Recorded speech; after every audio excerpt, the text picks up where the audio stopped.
Some would say that the game's gone soft, that you can't say anything nowadays without somebody getting offended. And others would say that it's just basic decency, that people should be more mindful with their words. And now let me ask you as the viewer, where do you draw the line from what you can and can't say? Because that same line keeps on shifting, and it's not based on any evidence or logic per se. It's more so based on majority consensus. And that's dangerous, because it doesn't necessarily mean that it's always the truth. It's a bit of an abstract line, if you will.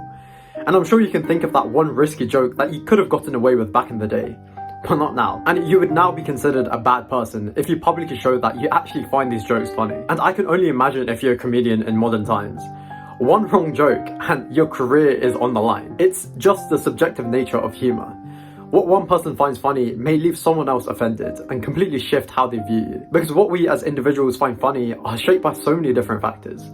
From our own unique brain chemistry to our cultural backgrounds and even our current mood. And that subjectivity is exactly why humour is such a powerful tool.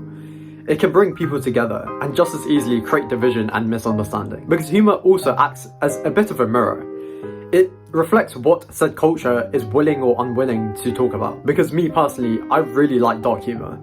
But not for the reasons that you might think. I just think that it's one of the more honest and authentic forms of humour, as it touches on more of the uncomfortable truths of life, often through irony, sarcasm, and even a bit of nihilism. And of course, context is key here, along with the intent behind the delivery. And I get it. Just by me saying that raises a couple of eyebrows, and I'm fine with that. But I also understand why, especially with something like dark humour. It can come across to some people as a bit cold, edgy, or even offensive, depending on who's listening. But even then, I don't truly buy it, because I see those group chats where you're able to express yourself on what you truly find funny. It's almost like putting up an act. And I'm sure you can relate to this when you were, say, in school, work, or just a social setting. Whether you intentionally or unintentionally cross that line, there would always be that one person who would call you out saying, you can't say that. And a lot of the times, it's not because that they're genuinely offended. It's because they want to be seen as morally correct in the eyes of others. Because that appearance of being offended almost becomes this tool for maintaining their socially accepted image. It's like the performance side of morality, which in my opinion reflects a complete lack of authenticity. Because people aren't reacting from what they actually believe in. They're reacting out of fear. The fear of judgment, of social exclusion, and the fear of being labelled as offensive. So they adapt to whatever their environment expects of them. That said, I do understand when humour can be inappropriate at times, especially when it's genuinely trying to hurt someone. Say when the joke becomes a bit one-sided, and it comes at the expense of someone else. That's when, in my opinion, it becomes a problem. And I actually explored this idea in a previous video of mine called Culture is Holding Us Back.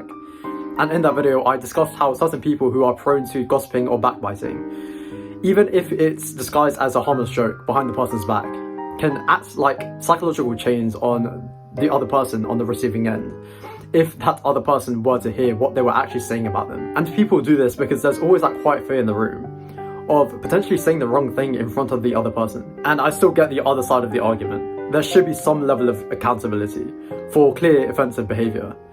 But here's the other problem. Because nowadays, you're not just expected to be a good person. You're expected to have always been a good person, even before you knew what that meant.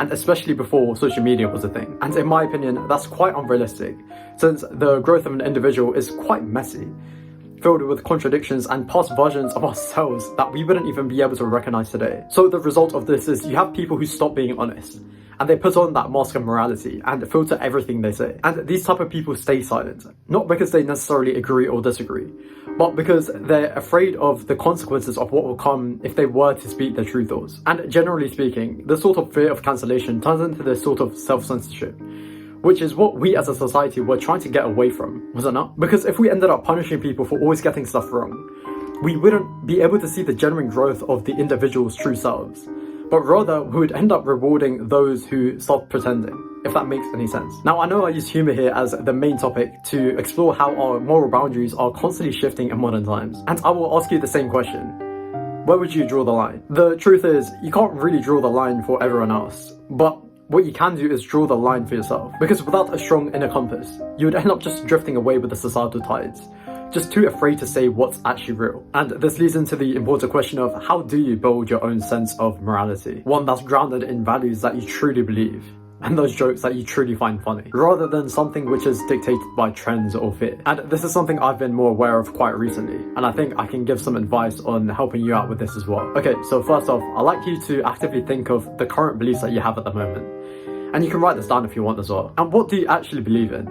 Not what the echo chamber of social media or the other people around you are believing in. And I'm talking about everything, from justice to humour, and your personal views on relationships. Pretty much everything. Now, the second one is to surround yourself with people and learn from the viewpoints of those who agree and disagree with you, but still respect you. Because not everything needs to turn into a full-on debate or a war zone. And you can learn a lot by just listening to the other person. Because if you're only ever around yourself, or people who think exactly like you, then you're not going to have that much room to grow. So be curious and immerse yourself with books, YouTube videos, and old texts from thinkers who had the exact same questions that you had just hundreds of years ago. Because what you'll quickly realize is that most of our moral questions aren't necessarily new. But because of the way our modern environment is at the moment, it just makes it seem that way. Another one is to disconnect yourself from the online algorithm and detach. Because like I mentioned earlier, a lot of us are spending way too much time online, where we're hearing so many different voices on social media. And it becomes harder to develop your own moral compass if you're being emotionally hijacked every couple of minutes. Whether it's going on a walk without your phone, meditating, or when you're just making your morning cup of coffee and just being present. That act of stillness is what's going to give you more clarity and listen to that inner voice of yours that you've been blocking all this time. I appreciate you watching the video, and if you're still interested, you can check out one of the videos that are popping up on screen right now.